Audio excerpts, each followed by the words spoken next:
Assalamualaikum warahmatullahi wabarakatuh. Selamat pagi. Waalaikumsalam pagi. Sehat semua? Alhamdulillah sehat, Bu.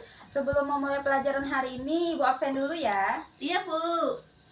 Atas nama Ahmad Tajudin, Hadir, Bu. hadir. Sebelum masuk ke materi selanjutnya, ada yang masih ingat tentang materi sebelumnya yang kita pelajari kemarin? Ingat, Bu? Tentang apa?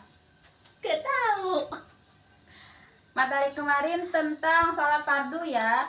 Ada yang tahu pengertian sholat fardu? Ya, tidak ada. Berarti banyak yang lupa. Ibu ulang sedikit, sholat fardu itu artinya berdoa atau meminta kepada Allah Subhanahu wa Ta'ala. Jadi, sholat fardu itu termasuk rukun Islam yang kedua setelah dua kalimat syahadat. Jadi, sholat fardu itu adalah sholat yang wajib umat Islam sebagai umat Muslim mengerjakannya. Ya, jadi hari ini kita masuk ke materi di bab 5 ya, tentang makanan halal dan haram. Ada yang tahu maksud dari makanan halal dan haram? Tidak ada. Oke, baik. Jadi di dalam Islam itu ada makanan yang halal dan ada pula yang haram. Kita sebagai umat Muslim hanya makan makanan yang halal saja yang seharusnya kita konsumsi.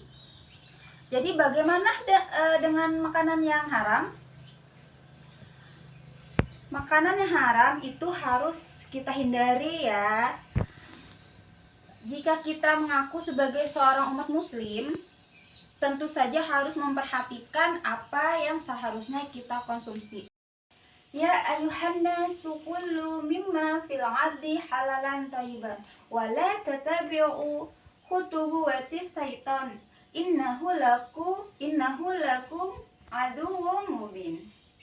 Wahai manusia, makanlah dari makanan yang halal dan baik yang terdapat di bumi, dan janganlah kamu mengikuti langkah-langkah setan. Sungguh setan itu musuh yang nyata bagimu. Quran Surah Al-Baqarah ayat 168.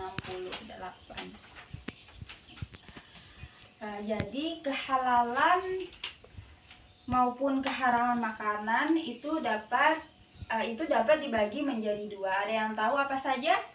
Gak tahu, Bu. Nggak tahu ya. Jadi kehalalan dan keharaman makanan itu terbagi menjadi dua. Yang pertama ada lizatihi secara zatnya dan lihukmihi secara hukumnya. Contohnya ya, sebagai contoh ada darah. Jadi darah adalah haram. Jadi darah itu haram karena secara zatnya termasuk jenis makanan yang diharamkan. Begitu juga dengan daging ayam. Mengapa demikian?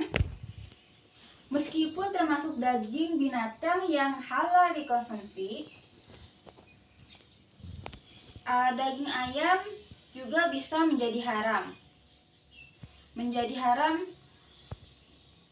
Tetapi secara hukum dapat berubah menjadi haram. Mengapa demikian? Karena melalui jalan yang melarang hukum syariat Islam. Misalnya karena ayam tersebut adalah ayam hasil curian, itu akan menjadi haram untuk dikonsumsi.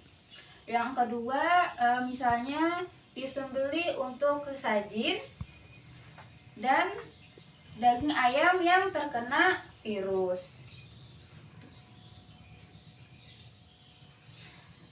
Yang sangat terkena virus yang sangat berbahaya bagi yang memakannya maupun sebab-sebab lainnya ya. Jadi selain halal, hendaknya juga memilih yang baik. Batas-batas baik tentunya dapat diukur oleh akal kita. Misalnya dengan mempertimbangkan kadar gizinya, kebersihannya, serta tidak mengganggu kesehatan tubuh. Makanan yang halal dan baik selain akan mendukung kesehatan juga berdampak baik bagi jiwa kita ya, jiwa dan rohani seseorang. Jadi ada yang selain itu, ada juga makanan-makanan yang diharamkan. Ada yang tahu jenis makanan-makanan apa saja yang diharamkan? Tahu, Bu.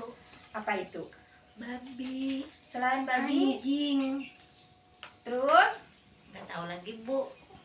Jadi ada beberapa jenis makanan yang diharamkan ya. Yang pertama ada bangkai, kecuali bangkai belalang dan ikan. Jadi bangkai belalang dan ikan itu halal karena belalang termasuk makanan yang halal dikonsumsi.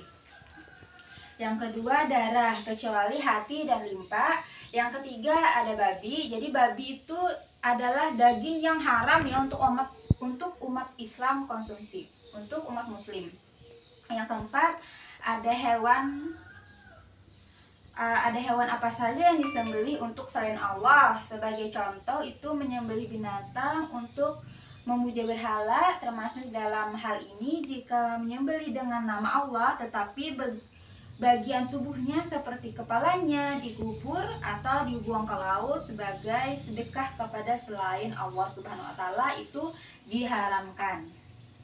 Yang kelima ada hewan yang mati tercekik bukan karena disembelih. Yang keenam ada mati terpukul. Yang ketujuh mati terjatuh. Kedelapan mati karena ditanduk.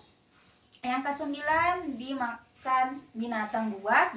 Dan yang kesepuluh disembelih untuk berhala atau nusuk, seperti yang sudah dijelaskan sebelumnya, yaitu untuk sesajin ya. Selain makanan ada juga minuman yang diharamkan. Jadi selain makanan ada minuman yang diharamkan. Mereka menanyakan kepada Muhammad tentang khamar dan judi.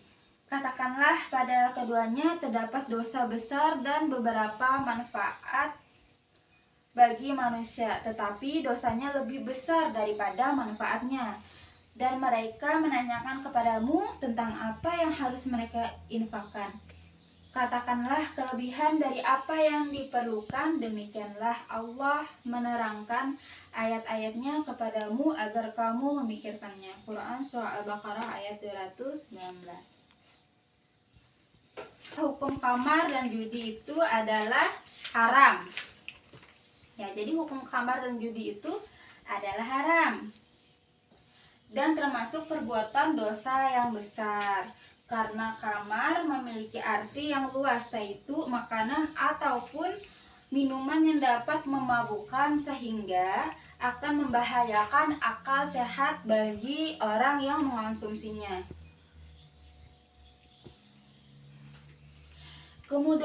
Kemudaratan mengonsumsi khamar itu lebih besar daripada manfaatnya.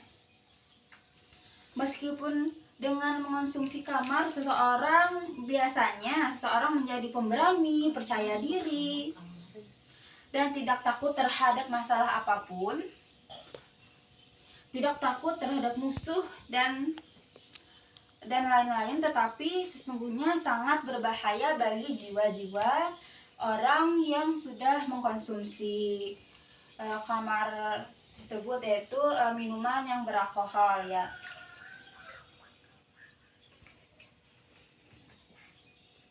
Jadi khamar itu pun pada saat sekarang ini banyak jenisnya. Bukan hanya sekedar minuman beralkohol, tapi juga termasuk obat-obatan terlarang, contohnya seperti narkoba.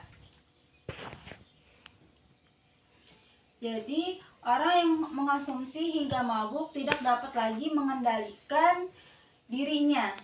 Tidak bisa mengendalikan hawa nafsunya dan pikiran ataupun akal sehatnya. Kaitannya dengan bahaya khamar, Rasulullah SAW pernah melaknat terhadap 7 golongan. Apa saja 7 golongan tersebut? Yaitu yang memeras, yang minta diperas, yang meminum, yang membawa, yang minta diantarkan, yang menuangkan, yang menjual, yang makan hasil penjualan, yang membeli, dan yang minta dibelikan. Dengan demikian kita harus menghindari dari mengonsumsi khamar dan sejenisnya. Ada yang ingin sampai sini ada yang ingin bertanya tentang penjelasan Ibu tadi? Sudah paham semua? Paham, Bu. Paham ya. Habis ini Ibu nanti akan memberikan kalian tugas ya untuk evaluasi nilai kalian selanjutnya. Iya, Mungkin Bu. pertemuan kita hari ini cukup sampai di sini.